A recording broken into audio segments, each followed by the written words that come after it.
You got to see a lot of what went on over the weekend. Tell people what it was like for you to be in the audience. Well, it doesn't surprise me in a community like Greenville, when you put out the word for volunteers just to show up to do something that's important, people really do show up. And I'm not surprised at all by the crowd we had. And everyone dressed in black and everyone participating. It was an amazing sight to behold.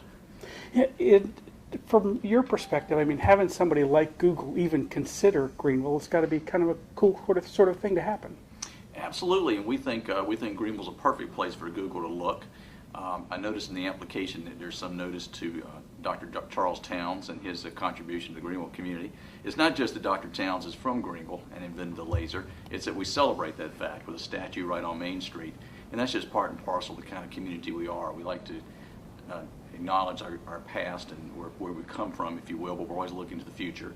And this is a very future-oriented community with a lot of foreign investment, a lot of international investment here, a lot of people from all over the world living and working here. It makes this place a very different kind of place.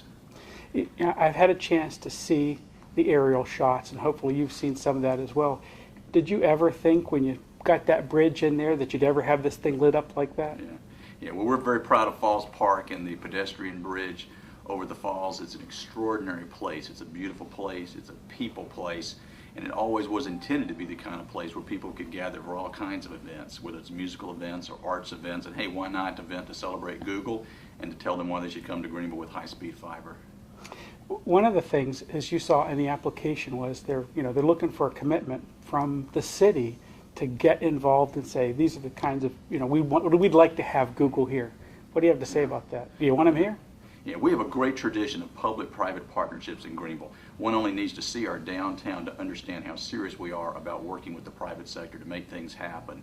It takes good partners to make things like this happen, and there's no doubt in our minds that we would be a fantastic partner, a very enthusiastic partner for Google if they choose to come to Greenville. Wonderful.